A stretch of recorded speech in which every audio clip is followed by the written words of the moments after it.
Your feet are in stone. You can lean, you can step right, you can step left. You can see where that ball's coming from. You need to position yourself a lot of times to give help. Right, and guys, know that the expectation is try to get to that 45.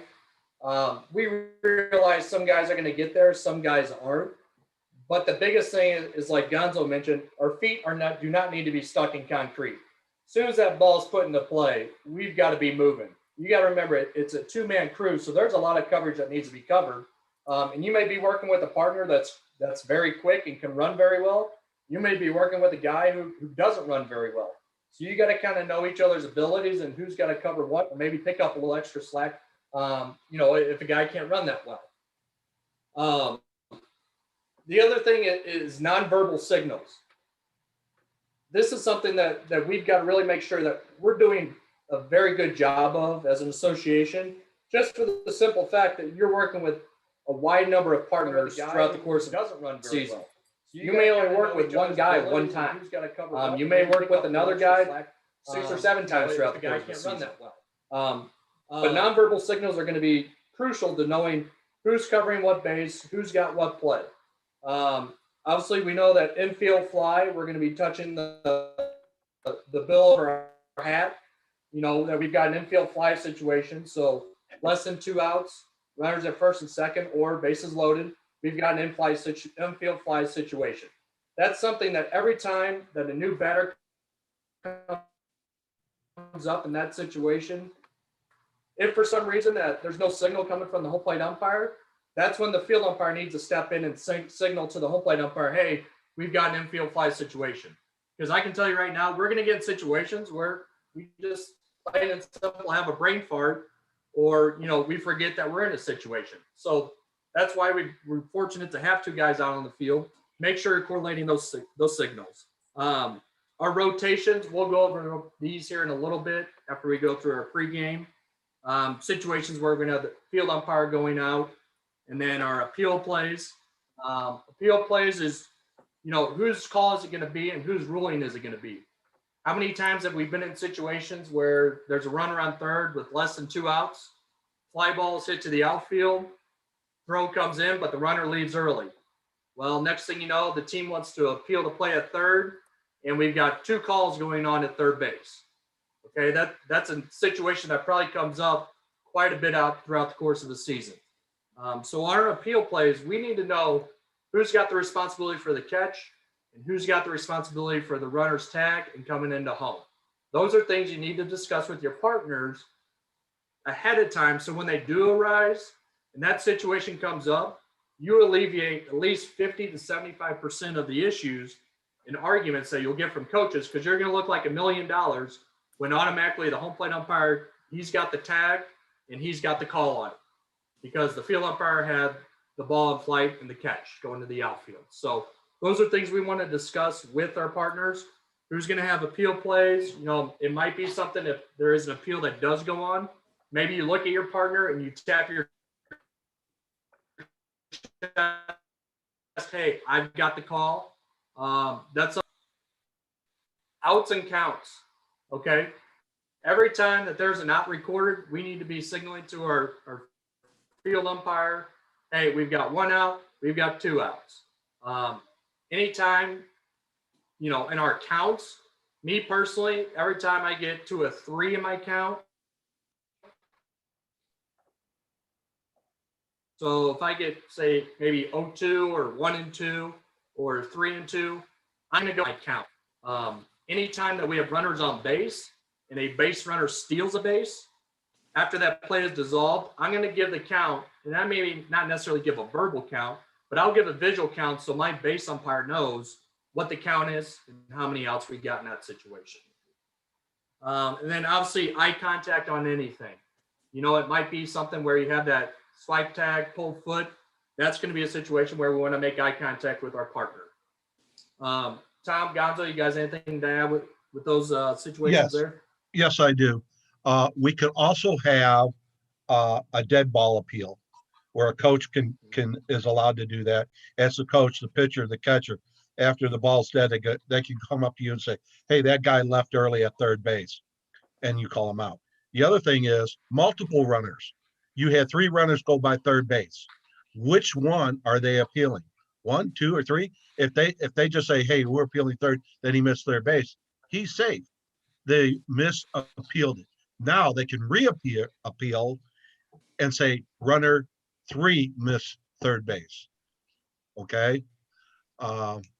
Again, that's those some things that are very, very important. Um, Getting in position for those tag ups, you know, communication.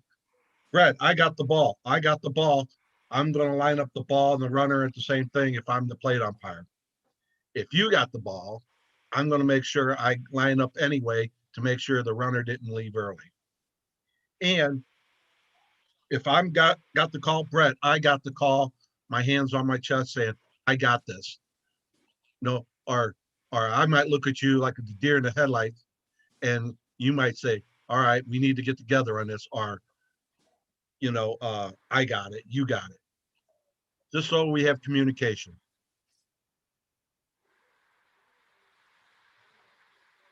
That's all. Yeah, Gonzo brings up a good point, guys. You know, you're going to have a home team and a visiting team. They're going to be communicating with each other.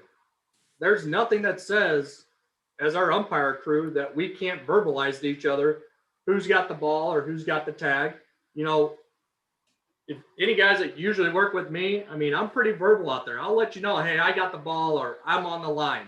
There's nothing that says you can't do that. And when you do that and you verbalize it, especially maybe if you have an umpire that hasn't worked very many games, that gives them the confidence that, hey, you know what? He's got the ball. Ding, ding, ding. That means I've got the runner and the touches.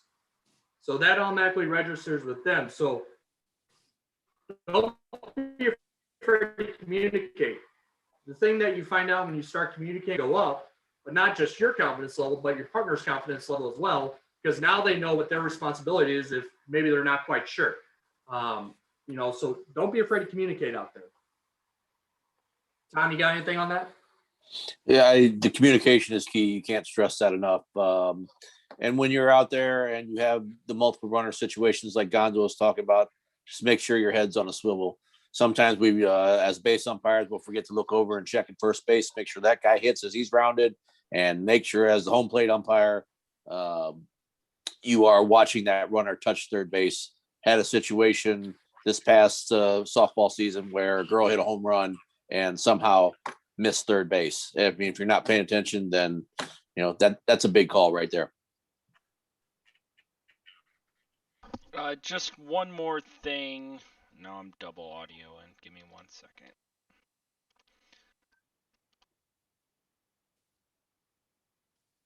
Yep. Yep.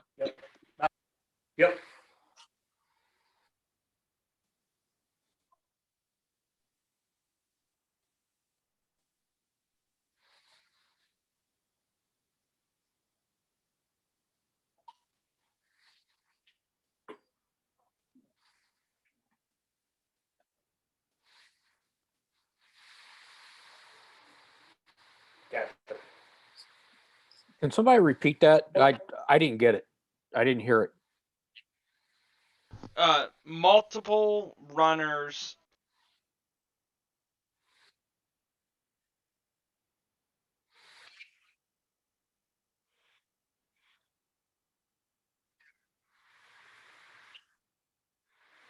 Need bases loaded, Richie.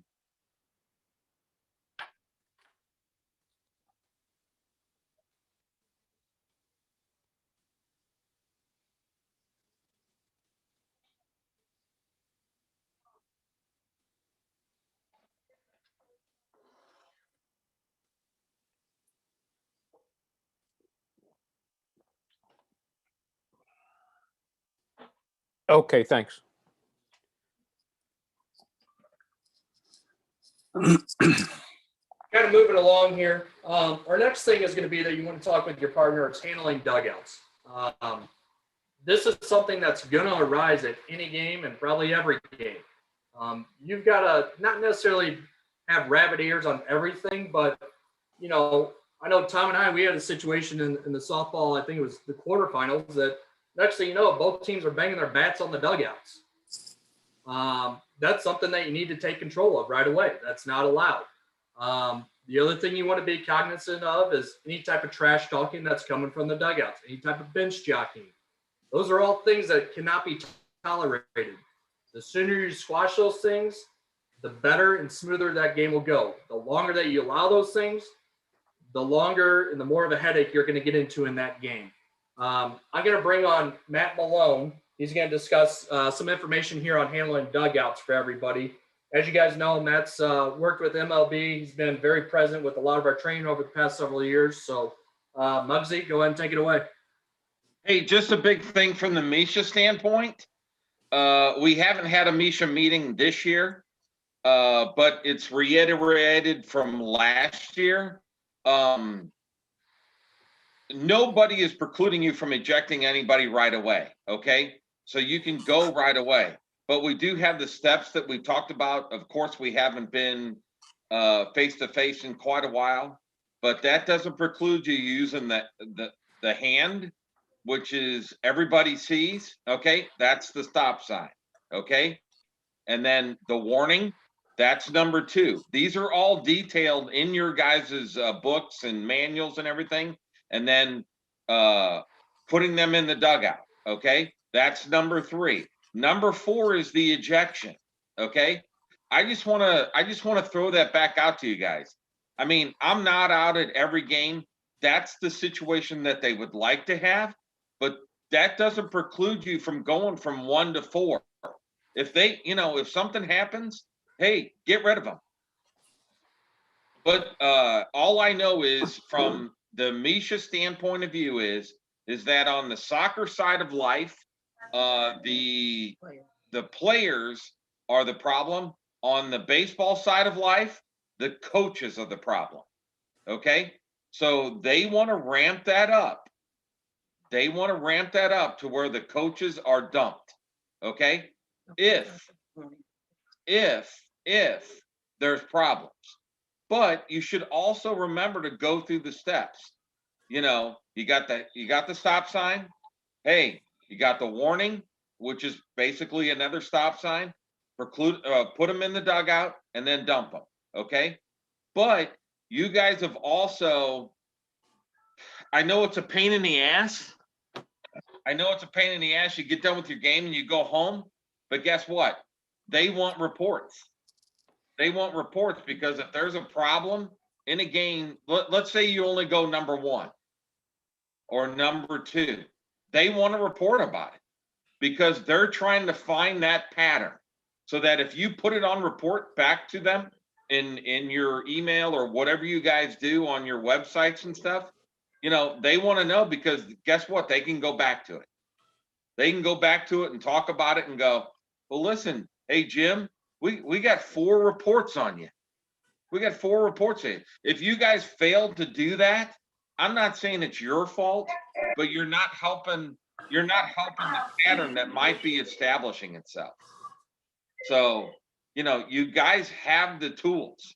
You're not, I know your guys are trying to get ratings and trying to get all that and stuff like that, but we're also trying to find patterns out there that could be problems. So that's all I got to say about that. That's how they look at it. They want you guys to be a part of it. They want the feedback from you guys. They want the emails. You're not bothering them if you send some emails about these guys and saying that there's problems because they don't know unless you put it down. So Just real quick while we got a sec here. I did find it in the rule book. The defense cannot appeal an infraction of a given runner more than once at the same base. So therefore, if they do not identify the runner, it's an improper appeal, and they cannot make any appeals at that base. They can do it to another runner, though.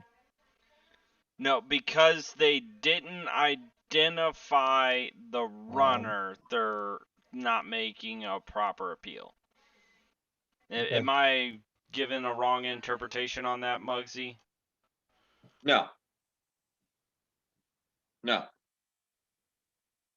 I think you got to, in my opinion, you got to clarify which runner. That's where my history comes from, but you guys got to remember, I haven't worked a high school game since, before I left for umpire school. So I want you guys to do the right thing for what you're trying to do. But I also think that, which runner is it? Especially when you have multiple runners. So, and if you guys are aware of which runner it is and they give you the wrong answer, you're going to know. So, if anybody disagrees, let me know. I don't disagree, but when they do the wrong appeal, I tell them that's a bad appeal and give a safe signal, Okay. because that way they know they did something wrong rather than they said, well, you didn't see it. No, it was a bad appeal. So, do you want to answer this? So, Muggsy, I just emailed you something, Muggs. okay. I'm going to have Darcel look at it real quick while I answer another question. So, I'm going to step away from that, from balls and strikes and stuff. I'll give you from an MLB standpoint of view. Okay. And it doesn't matter whether it's MLB, high school, college, NCAA, NAIA, doesn't matter. You guys got to work a game. You guys got to work a game from inning 1 to inning 9. If you don't stop that problem the first time it pops up, all right, you got a problem, because the 25 other guys are seeing it. All right, you guys got to work a game. You're getting paid to do a game. You've got a job to do a game. And if you address that early on and you get that problem out of there, guess what? Your game's going to go a little bit more smoother.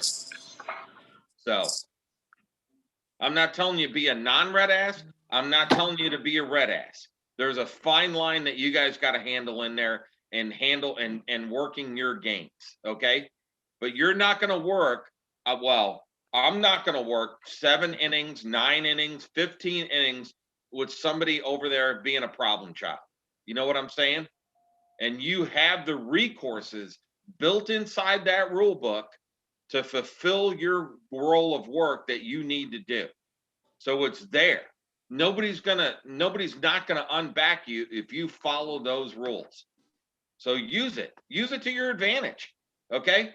They're just gonna go, hey, I've got tons of stuff that I'm starting to share, whether it's NBA, I share NBA stuff to our website too, on how referees handle situations. Those are all good situations to learn from. Doesn't matter whether they're softball, NBA, soccer, or whatever. Those are all good situations to learn from. So take it, learn it, use it, put it out there, put it into your inventory to use from, I've got a question here. KK, if players mock their own teammate, should we stop them? Hey KK, if they're on their own team, you gotta have this, as Brett talked about these rabbit ears that you talk about, which is a very old term, it's going back to the day in the century. You got to listen to what you're dealing with, and then use that to your advantage. If something comes out of the dugout directed towards you or your partner, I would expect it to be addressed. Okay. And, but if it's to their own teammates, let it go, discern with it. How about in your own work life, when you hear something in the office, you're like, well, that doesn't really pertain to me. Take care of your own stuff. That's all I'm saying. So what's the other question? No.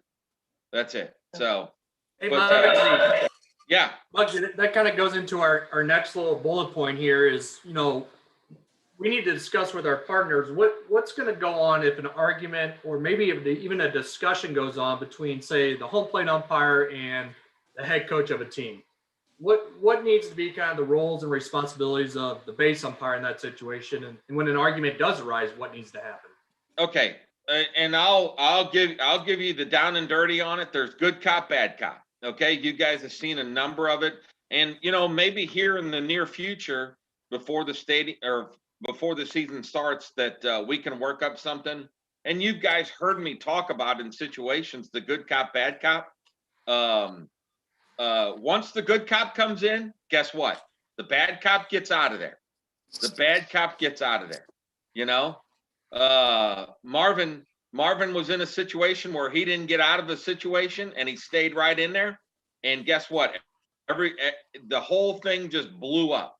Once the other umpire gets in there, you leave. You leave. Don't be yelling over the shoulder. It's not that you're weak. It's not that you're weak. The situation has to diffuse because you have to get the game moving and get the game moving forward. Okay? You have to get it done. You have time limits. You have different things that you're working on. You have light situation. Just get it done. Okay? You've already had your say.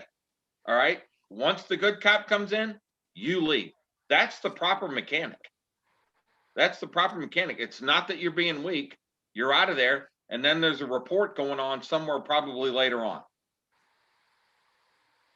Muggsy, that brings up a very good point. You know, whenever, say you are the umpire that ejects somebody, as soon as you eject, get out of there. Just diffuse yourself in this situation, because at the end of that game, you are going to have to fill out a report. And not only is the report going to be coming from you, it's going to be coming from the schools as well. And we'll talk a little bit about reports here in a little bit, but the sooner after you get that ejection done and your partner comes in, let your partner get him off the field. You diffuse yourself out of that situation, because now there's nothing more that can be quoted. You handled your business professional. You did your job, what you had to do, and you got out of there. Well, and that's true too. If you guys are working the plate that night, if you guys have a situation, guess what? You got to go back behind the plate. You maybe have 3, 4, 5, 6, 7 more innings that you got to deal with, that you got to get done. That's your job. That's your job as a home plate umpire. Okay. Once the good cop comes in, if there's a situation on balls and strikes, you got to get back there and you got to close up shop. Okay. You got to close up shop, get it done, get it going. But if you fail to put in that report on that situation, that's on your guys' back. Okay. I'm not saying it's a bad thing, but if there's no recollection of it and they don't hear about it, and then something happens with another crew, that's the problem I got with. I'm on a higher level there, and I'm not trying to downgrade that. But if there's no backup for it, even at this level, they want to hear those things. You guys see the different things over the websites of in Tennessee or these other places where coaches have going crazy or they go ape shit. Once you have that in there and you establish that pattern, they're going to go, well, Mr. Jim, you got a problem here. You got a problem here. You got a problem here. You got a problem here. They can address that. They can address that. And those are good for you guys. Those are great for you guys as far as the next games, the next situations, or whatever. So one of the best lines you can pull on a coach or do to a coach is say, Coach, we're going to agree to disagree here. We're not coming to anything. We're going to agree to disagree. This game's got to move on. Please don't follow me, and get out of there. That is correct. You can use that stuff. The whole things of back in the old days where there's no FUs, no different things like that. You can't do it. Everybody's got a camera. Everybody's got a cell phone. Everybody's got this. They're sending. You got your people at home. They're sending information in. This umpire acted this way. This coach acted this way. They're waiting to send the stuff in. You guys see it every day on this world. Okay. I'm just trying to help you guys. You just do your job and do everything that the rule book prescribes you to do. You're going to be fine. But you're going to have those little conflagrations every now and then. But guess what? Even if it is on video or somebody sends it in, you can go, they don't know the full history of it. They don't know the full history of it. But if you use those reports and different things and talk to your league president, send it into the board. Hey, I had this situation. It's documentation. Every day, even at my work, Tom's familiar with my work. I send emails. I got emails going out every day on people, and once those things are backed up, it's time stamped. It's memorialized. Okay. In this day and age, we didn't have that back in the old day. You can use those situations to your advantage. Okay. I was walking off the field and Joe and Joe called me an asshole. Guess what? Throw that into a freaking email. Throw that into a freaking email back to the association of the board or to Bill Buchanan. It'll get to the appropriate people. As you're walking back to your car, there's a lot of game time ending situations where people say shit to you. Send it in. Send it in. Guess what? It goes into a file. It's right there. You guys deserve every benefit of the doubt. As long as you're doing your job, you get back to your car, you're trying to get home safe, you're trying to do your thing, and you just back it up with an email. You got to remember, an email is timestamped, it's memorialized, it's sent to the appropriate people. Those are the tools that are available to you now.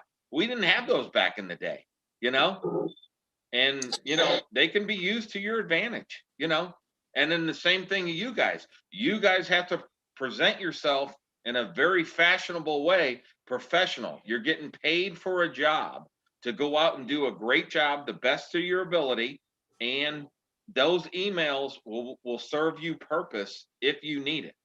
Okay. So, and if you ever need any help, send me an email. Hey, I don't know how to handle this, or I don't know what to write up, and we'll help you. We got a great group here that can help you. You describe the situation. We can send it in and go, hey, this is what happened. I'll send it to Mazaraka. He'll follow up on it. May not be the next day, but it'll be there in an email, and it can be there to back you up. So those are just little things. I mean, I'm sure there's a bigger picture. You guys are just trying to work your game, get home, get your payment, get done, and get prepared for the next day. But guess what? We're going to have these little things, and it's best that you handle them the best way you can. Back to the point that Mosey just made about everyone's got a camera, and we do get videos from parents and people that are filming games every once in a while and says, hey, look at what this umpire said, listen to what this umpire said. Why is this umpire constantly on his phone during play? All these kinds of things. So just try your best not to put yourself in a situation where people are writing a report on you. And if you do have issues with coaches or parents after a game, a report definitely needs to be filed with Misha, just so that they can get with that school to make sure that those people are not allowed to get at the game officials again. And they may need to step up their game site administration and things like that happen. Just remember, everything's a hot mic. Everything's Absolutely. a hot mic out there. So, you guys see it across the websites on everything, whether it's presidential, all the way down to things. You guys act accordingly. You go out there. You look good. You don't look like an unmade bed when you're walking out there on the field, and your uniforms, the way you handle yourself, field presence, everything, and you could call a great game up to 6.5, and all of a sudden you have a big, a big brouhaha, and just get out there, handle yourself well, present yourself well, and just back it up. Nobody's going to argue with that. So, but I'm behind you guys. So I've been there from the beginning. So you do what you got to do, and if you ever need any help, I'll help you. Hey, Tom. Yes. Whatever we say, a lot of times can be mistakenly taken the wrong way. Sure, anything can be taken out of context, and people can edit videos however they want. I say, don't put yourself in a situation to start with. That is true. And Gene, going back to your, that's the thing. If Gene says anything be taken out of context, if you guys have to file a report on something, and it's verbatim what you said, what are they going to argue with? You know, if you put it in 4 days late, that's a problem. If you put it in that day or the day after, then you got credibility, you know. But if it's a week late or something like that, and somebody throws in something, you know, I don't know. You know, we have a rule, you know, we have a rule in the big leagues where everything's, you know, and I know it's not the big leagues, and I don't mean to press on that. I'm just trying to press on some things that you have to do right away. You put those things in right away, even at the NCAA level. A lot of games are on TV or radio or internet.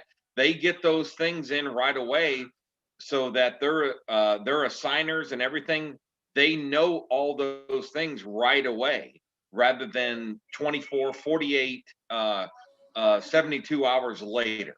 So that's all I'm kind of referring to. So don't, More of an offensive thing than right. a It as Darcel just said, it's more of an offensive thing rather than a defensive thing, because you know when you get home, you're tired. You're like, this is the last thing I want to do. But if you take a few minutes, jot a few lines down on an email, and get it to the appropriate people, even if it's to your board. This is what your board is for. If you get it to your board, and there was a situation, and then let's say you're working a game till 11 o'clock, like in the big league, if something happens out on the West Coast, a lot of those people are in bed by the time those games are done, but they know about it before they wake up, and it's on their desktop by the next day. It's already there. They can go, well, that's not what it says here, and then they start chasing down things. So, and as long as you're factual, your integrity is intact, that's the big thing. So. All good points. You know, I think we bring up a very good point in today's technology era that, hey, the minute that we pull in that parking lot, eyes are on you. On duty. Yeah, you're on duty. Like Muggsy said, I mean, the point that when you pull in that parking lot, you got to be very businesslike from the time you're changing your uniform and how you're changing it in that parking lot, into how you're walking on the field and how you conduct business on the field, and then leaving that parking lot. You got to know that, hey, there's a lot of different ways that eyes can be on you at any time that you may not know about. So just be very cognizant of it. Hold on, one thing. So one thing I just got a text on as far as making ultimatums. Okay. There's one big thing in our field when we make an ultimatum. So it was funny. It was funny where it was like, hey, one more word out of you and you're done. Okay. Well, if you do that, okay, and somebody says word, well, as Richie knows, in the minor leagues, or all of us former minor league guys, if they said word, they were done. Yep. Okay. I don't care if they said word, asshole, jerk off, or whatever. If they said word, they were done. Okay. And I know that sounds funny, but you've got some people that are crafty that are sitting in the dugout, and we've got some high school kids that are very crafty at what they do, and we got different generations now. I'm backing you up. You say one more word, you're done. But that's why I say that the Misha rulebook has been put in place, and those things have been put in place for you guys. And we've talked about the hand that goes up. That's the stop sign. If you put the hand up, everybody knows it. Okay. Everybody sees there's 25 guys. There's 25 guys on each dugout or whatever. The hand goes up. That's a stop sign. Everybody sees it. All right. Then when you put out the warning again, that's number 2. Number 3, coach, assistant coach, or head coach, you're confined to the dugout. Okay. Number 4, you were now ejected. Okay. If you want to go those routes. But I guarantee you, Lou Mazzaracco said that if you've got to eject somebody, as long as they've ejected themselves, doesn't mean that you've got to put up all 3 of those preclusions before you get to number 4. Okay. You can go straight to number 4. If they say F you, you this, that, based on our umpiring the way we are, doesn't mean that they're going to back you up. So, but if you do put out an ultimatum as an umpire, whether you're young, middle-aged, or experienced, I would follow through on that if you're gonna do it. That's in the quirky umpire DNA that's inside of us. Okay. So, and like I said, I haven't been on the field, but I've been on around enough situations that if you do that, you're going to send a message. So, and usually that shotgun doesn't go off yet, but you never know. They've been sitting cooped up for the past couple months and everything. They may be ready to go. I just talked to Dave Buck. Dave Buck's working. Some of you guys may know Dave Buck. He was in the minor leagues. He's working in Phoenix, Arizona this weekend, and they just had a game that wasn't on TV. Dave Yates is the assigner out there, doing different things. Some of you guys know Dave Yates, but a coach got on the first night, and it wasn't on TV, but they're going to back it up. And he wasn't wearing his mask. That's another thing that you guys got to be aware of, because at the NCAA level, everybody's being tested before games and all that stuff as far as this whole COVID thing. But if they're not wearing their mask, there's another situation. It's not even in the rule book. If they got to be arguing with their masks on, there's another thing in your pocket that you can use. Coach, I'm not going to argue if you're not going to wear your mask. I don't know what all the rules are as far as the Misha level goes, but everybody's got to be wearing their mask. That's umpires and everything. So I would follow all those rules that they have in place. So I know I'm going off on a different tangent there, but that's a little something that I had on the phone today. So you can use that for what it's worth. No, that's all good information. I mean, I think that you guys have to remember, anybody can go call ball strikes, safes, outs, fairs, fouls. It's how you can manage the game. How can you manage the coaches? How can you start handling the dumpster fire when it starts burning? I know a lot of guys, they want to work higher levels. They want to work, the higher level varsity games, or, maybe start working college games or whatever. But the thing you got to try to do every time you go out there, and there's quite a few that will probably speak to this. I mean, you've got to be able to manage that game. You've got to be able to get that coach's attention, or if he's starting to get yours in a way that not can be tolerated. Like Muggsy was saying, I mean, if you say one more and then you allow him to keep going and going and going, you've got no game management. So you got to stand firm and have that backbone of, hey, that's enough. And like they said, Misha's given us all these tools. They want us to use these tools. Those are in your back pocket. Put up the stop sign, give the verbal, restrict them to the dugout, then eject them. But by all means, if that coach goes straight to a FU statement, get rid of them. That Misha's going to back that up every time. And I think that's something that you guys need to realize is manage that game within the game. Don't let those coaches or maybe the players' actions start taking control of that game. You've got to be the game manager out there. And correct me if I'm wrong, but isn't the and we know this is not always the case, but isn't some kind of administrator supposed to always be on site, whether it's home or away? Yes. Yes. Okay. And So you should go over that at the ground rules. Who's your game administrator here? correct. And if there's none there, the coach becomes the game Correct. administrator. Correct. And then is there always a game administrator on site? Really? No. Okay. So we know that. Okay. So that way, and I'm thinking outside the box here, that makes it more important for you guys as umpires to go, hey, I bet ducks in a row. Okay. Because then if the administrator isn't there and all of a sudden they get this report the next day because the schools are stretched too thin the way we know that they are, it just helps. That's all. The number one point of contact to resolve issues at the high school level is the Correct.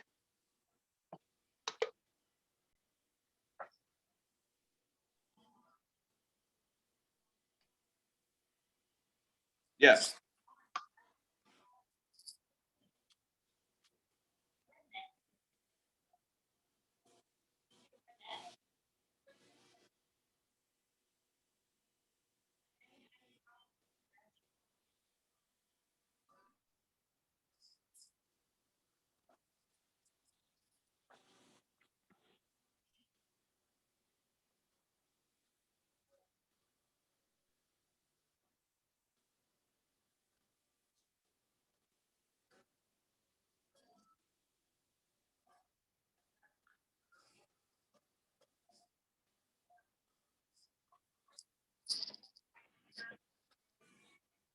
Correct.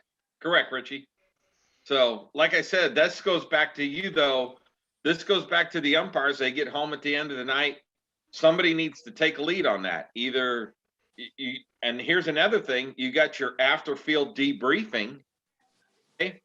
Just the same as you have a pregame brief. You have an after game, really, if you think about it, because it's expanding because of this. That who's going to take care of it?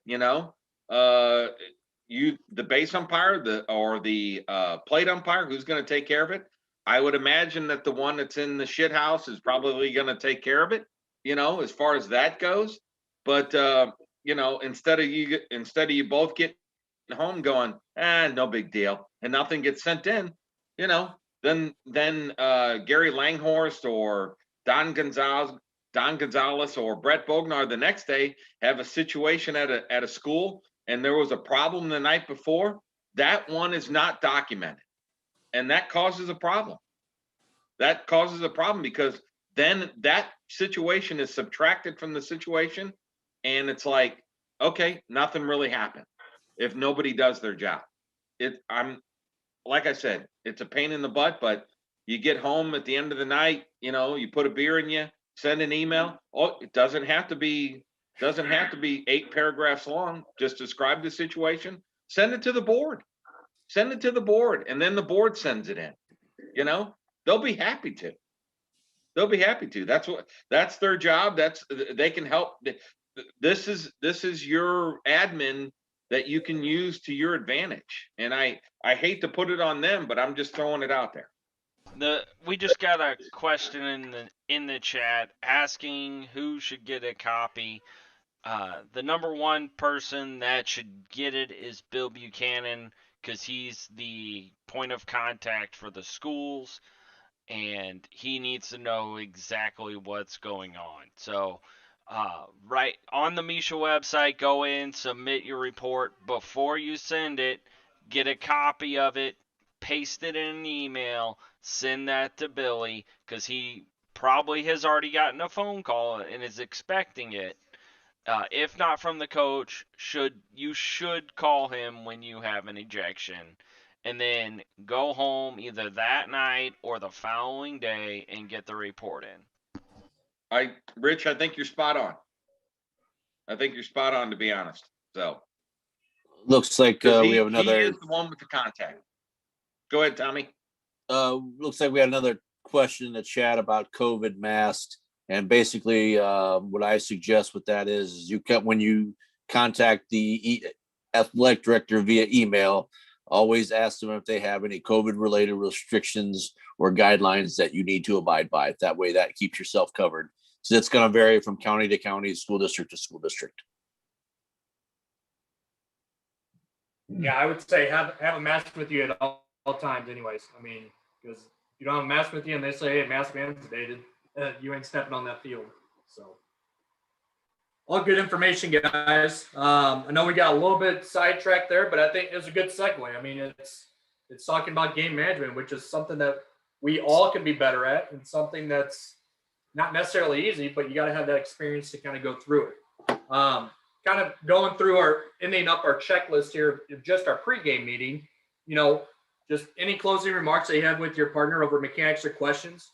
Make sure you guys are both hustling on that field at all times. The biggest times you'll get biggest arguments is when an umpire's opposition because he's not hustling. It's hard to argue with an umpire. He can blow a call, but if you're in position right on top of it, I mean, you're probably going to hear a little bit about it if you blow it, but at least you're in position, and coaches do recognize that. Make sure you got good communication with your partner.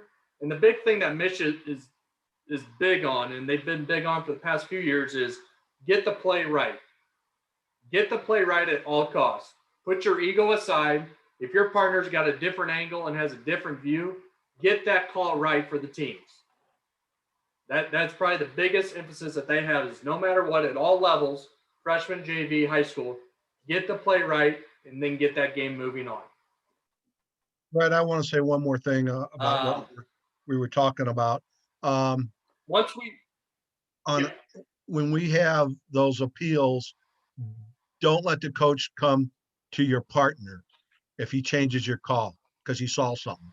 Tell the coach, you talk to me. I'm the one that made the call. I've used his decision. We're done with it. We're moving on. Good point.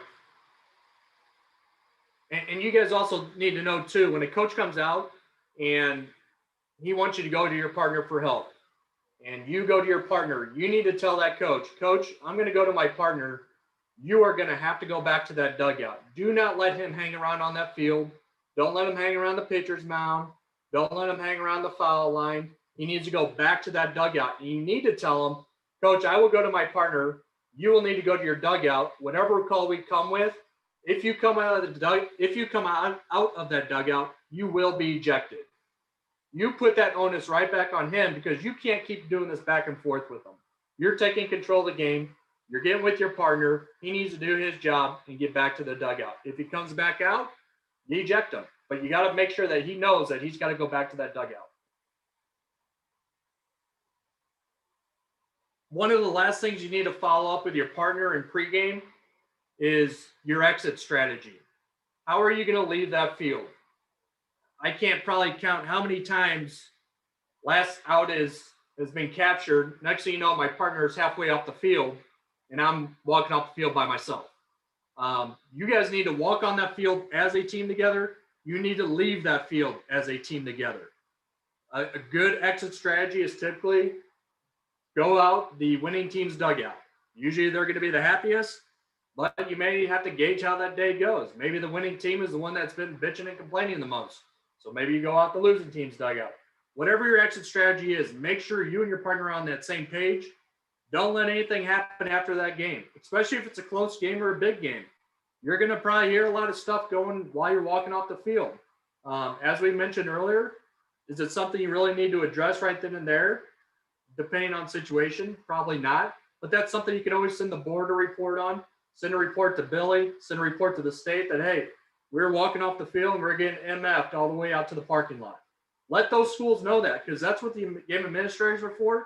And those reports, if you guys don't know, those reports that you file with MSHA, those go all the way to the superintendents. So that's going to have a lot of weight when that superintendent goes back to the school and then goes back to the coach. That coach will find a way real quick to probably get his team in control, get himself in control. He's going to be out of a job.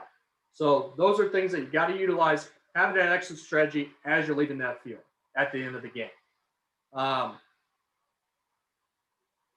Do we have any more questions on any pre-game stuff before we get the actual, once we get on the field addressing coaches? Another part of that exit strategy is don't be glad handing or trying to cozy up to the winning team or a couple players. Head toward your partner, get off the field. No schmoozing. No schmoozing. That's a great way to put it, really. Yep. You did your job. Remember, that job's not complete till you leave there. As soon as that last out's recorded, get with your partner, get off that field. Don't hang around. Don't be trying to play grab ass or high five or whatnot. So I'm going to tell you, the number one thing coaches look at is professionalism. How did you handle the game? How you did the situation? How do you look? That's what's going to get you promoted. That's what's going to get you better games. Am I not right, Brett? Yeah, you're very right. I mean, the more that, and I understand that we do this, you know, it's a good little side gig to put a little extra money in the pocket, but the officiating world now, especially in the past 3, 4, 5 years, there's some big time money, but what comes with big time money is big time responsibility. And you got to realize that you do have to approach this business like it's no different than when you go to your job on a daily basis. You got to approach this as a business that, hey, I'm here to do a job. I look the part, I feel the part. We're going to do our job on the field, and we're going to go home. You know, the more that you call attention to yourself in a negative light, the harder that job's going to become. It's no different than the working world. So approach every game very businesslike. Address your coaches very businesslike, which kind of goes into my next segue, which is the actual pregame conference on the field. Too many times when I've gone and watched guys or just observed the game, the pregame conference, your home plate umpire needs to be at the point of the plate. Your base umpire needs to be out in front of the plate. He doesn't belong to the side of you. Your coaches are going to be on the sides. So basically, you and your partner are looking at each other, and you got your coaches on your right and left. It's proper etiquette to take the home team lineups first.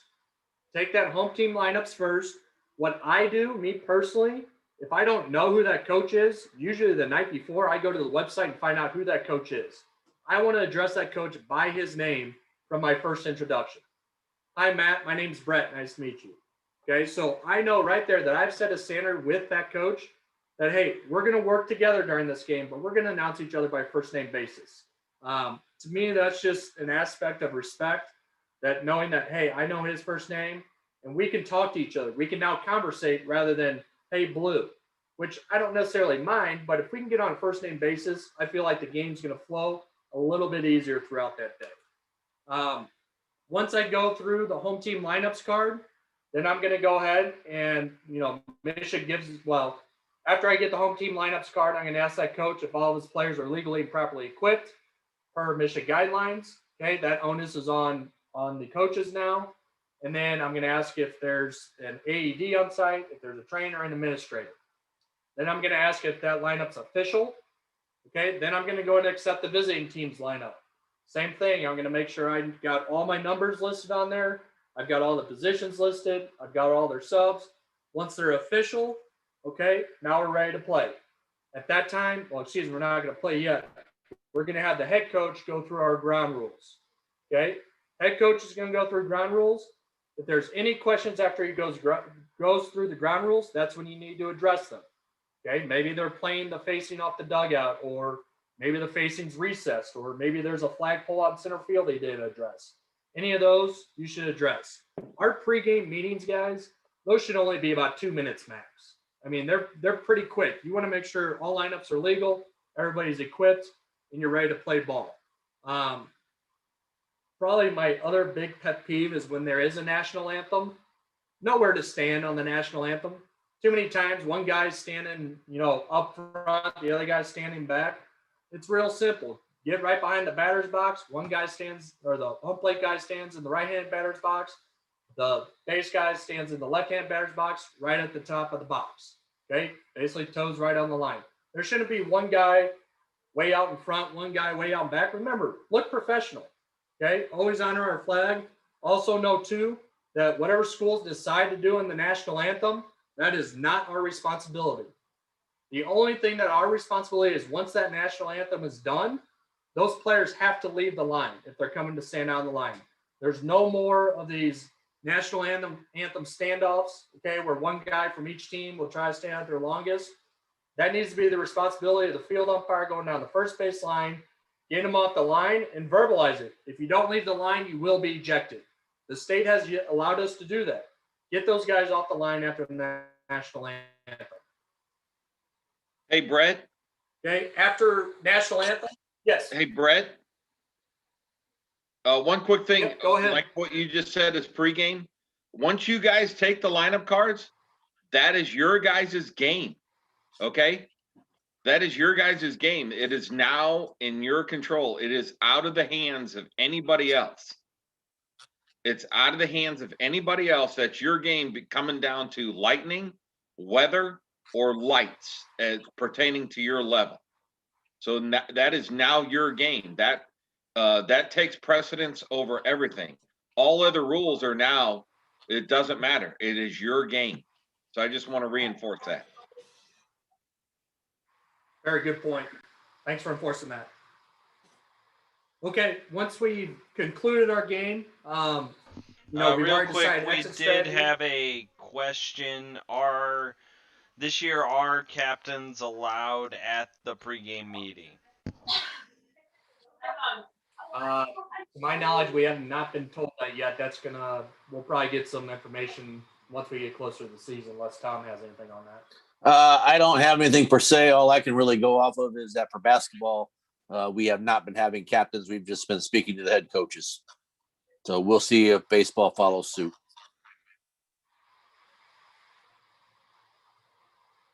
Any other questions on that? Okay. So once games concluded, we kind of talked on a little bit ago, once that last out is made, you and your partner need to stick together. You need to leave that field. Don't entertain any fans yelling or screaming at you. Don't be chit-chatting with the coaches or rubbing elbows or high-fiving. Get off that field. One big thing is a pregame is good, but the probably where I learned the most, and a lot of guys will probably test this, is your postgame. Don't skimp on your postgame.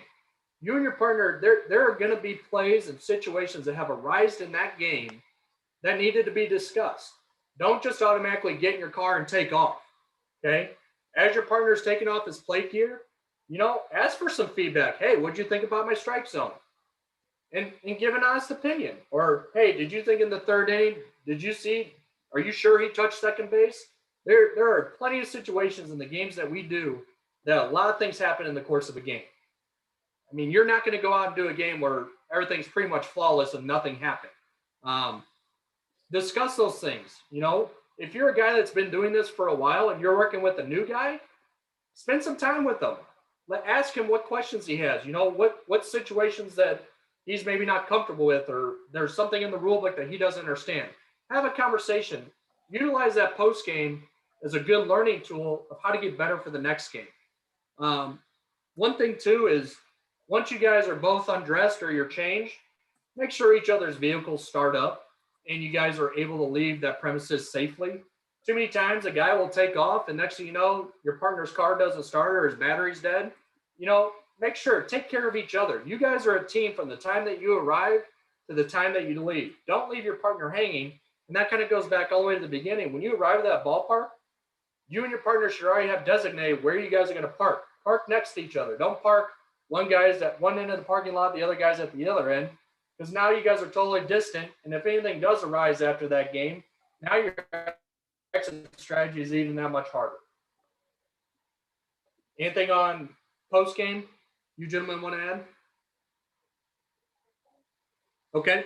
Last thing that we've kind of touched on this, Richie's touched on it, Muggsy has, and so has Tom, is anytime throughout the course of our game, the state does require it. If we restrict a coach or if we eject a coach, there does need to be a report. Okay? Yes. Once you get to your vehicles, if that situation arises, you need to call Bill Buchanan. He is the one that works with all of our high schools and signs the games. You need to call him. If he doesn't answer, you need to leave him a voicemail and say, Bill, this is Brett. I worked over at Zumwalt East for Zumwalt North.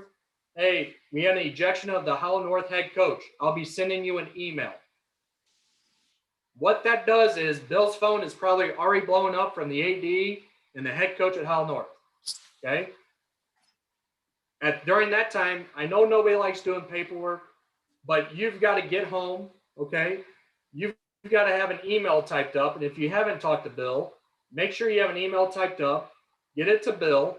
You can send it to the board as well. And then you need to log into your Misha portal.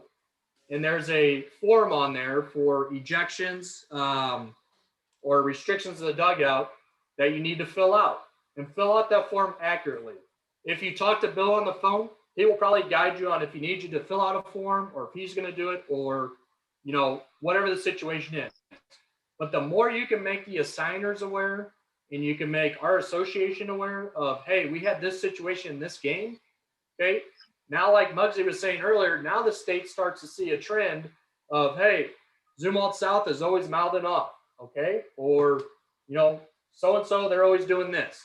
So make sure that you're accurate with your reports, but anytime those situations arise, nothing's going to be worse for an assigner to call you and be like, hey, what's up with the 5 ejections that you had in your game and you didn't True contact the statement on assigner? Zumwalt South. What was that? Smart Okay, aleck so- comment. Moving on. Hey, So- Brett. So the big thing is, yes, No, exactly. This restricted to dugout or ejections. This is what they're looking for. I'm just telling you guys, this is what Joe talked about last year.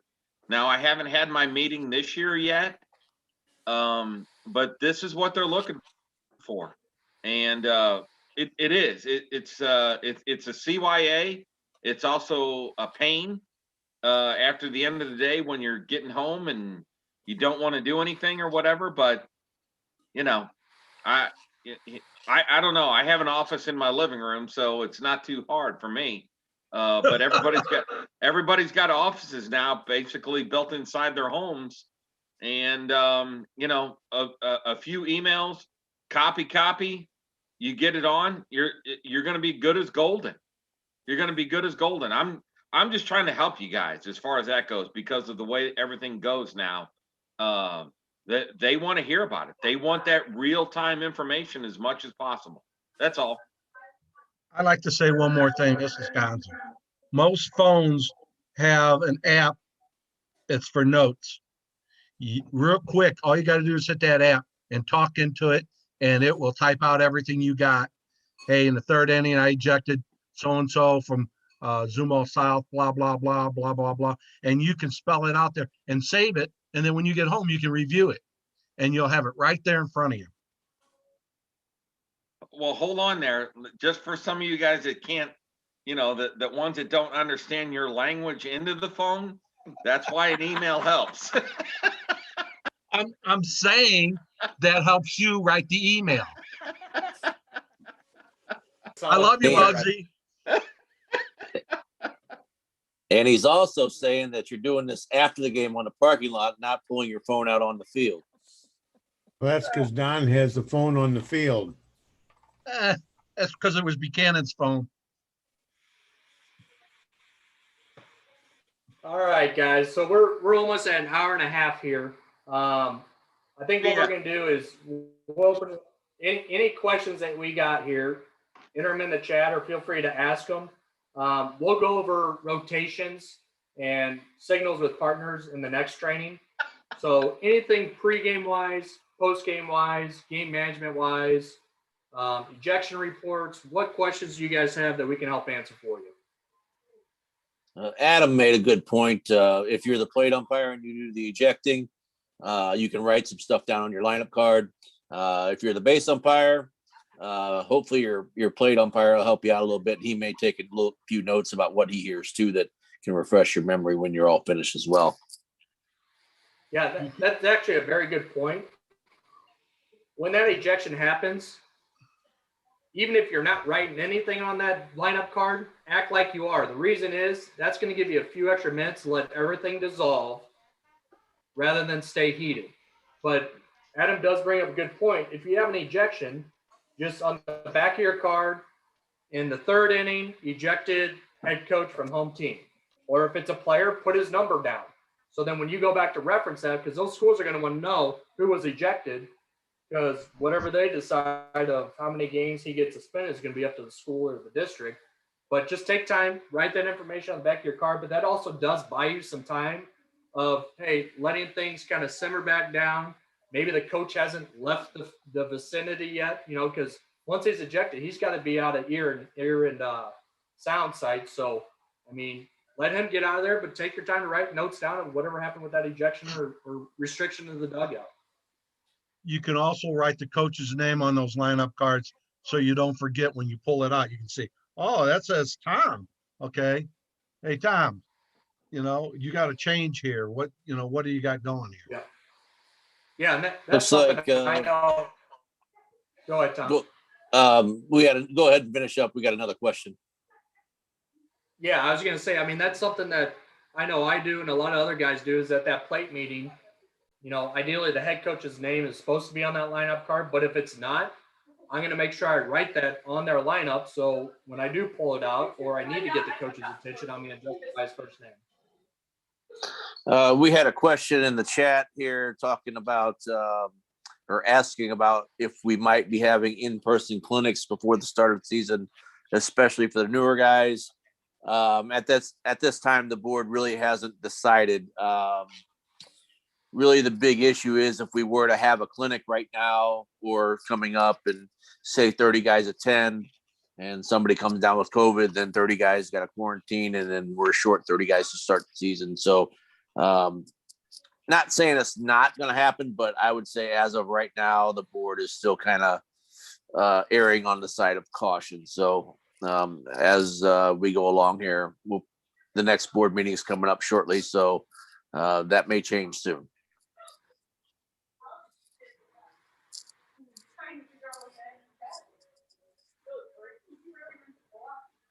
Any other questions that anybody else has?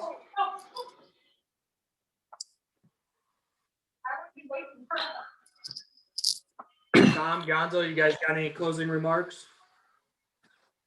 Work hard. Yeah, work hard. If anybody has any questions, feel free to reach out to any of us at any time. Looks like Jim Fetch just sent me a note that he's looking at possibly doing maybe some indoor clinics in like a city center indoor facility. Again, that's all still in the works, but yeah, everybody work hard. Get your stuff out. I got all of my stuff out today and check the straps and check the belt loops. How many pairs of shoes you got? Base shoes, I got about 10. And then I plugged in my electric socks and I plugged in my electric vest. So those are be all charged up for next weekend. So, but seriously, get your stuff out, check it, make sure it's good to go. Check the pants out. Yep. Make sure last year's weight, this year's waist fits in last year's pants. So that's all I got. Hey, that brings up a good point, guys. There's a lot of colleges around this area, and there's quite a few guys in our association that work college baseball. Look up the college schedules, around the area. Go out and watch a couple of those games. Learn a few things before your season gets underway, because like we said, it's a unique year. Not sure we're going to be able to do any type of in-person training. So, the first time you step on the field, maybe the first time you see a pitch. But, the weather's nice and you can make it out to one of the local colleges. They started playing this, well, they were supposed to start playing this past weekend, but next weekend they'll get underway. So feel free to head out there. One other thing real quick, Brett, we had a really good question is how do you determine who is the plate umpire? You and your partner can either email back and forth about it, a phone call, text messages. But once again, do not call up your partner and leave a voicemail saying, hey, will you work the plate? Do not do that. Call them up. P.S. Tom, make sure you always have your plate gear with you because you don't know if somebody's been changed or something happens.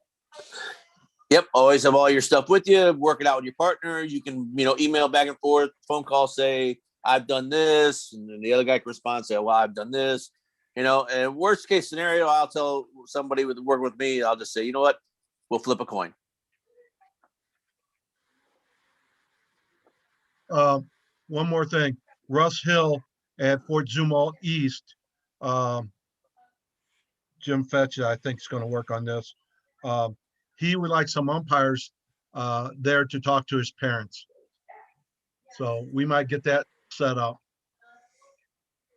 I think that's a great idea. So that way the parents stay off of us and off of him, and we inform them about new rules. So that way they won't argue. Another question looks like we had, can we discipline a coach for out of control fans? I wouldn't say maybe not necessarily discipline them, but try to get them to work with you. Hey, coach, you got fans that are cussing. This is an extension of the classroom. Can you get your administrator involved? Help us out with this. Try to use that coach to your benefit to get the administrator involved.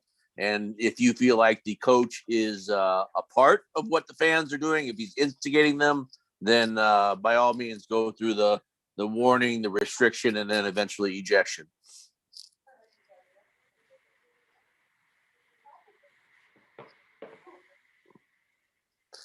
One more last thing.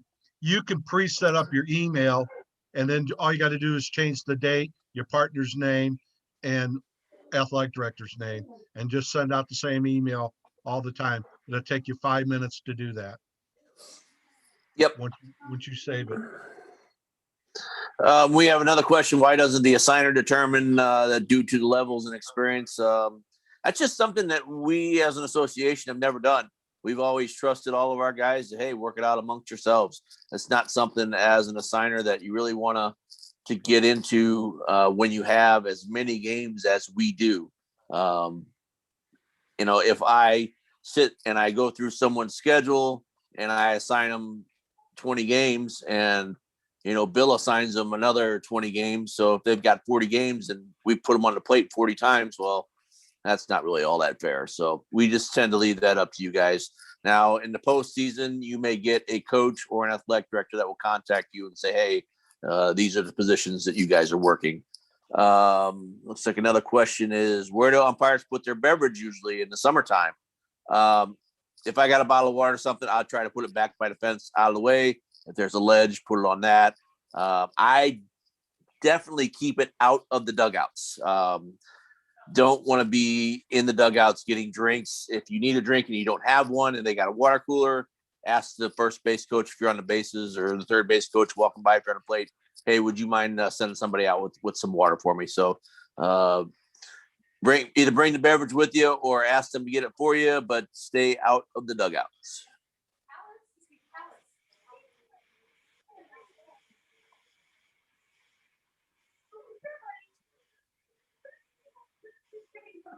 About another scheduling questions.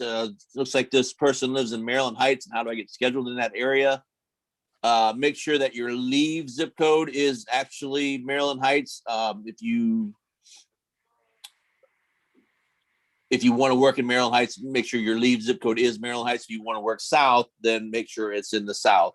So remember, your default mileage is 15. So if you live south but work in Maryland Heights, that's greater than 15 miles. So depending on which area your leave zip code is in is where you're going to get scheduled the most. So either put your home or your work, depending on where you want to work, as your default zip code leave address.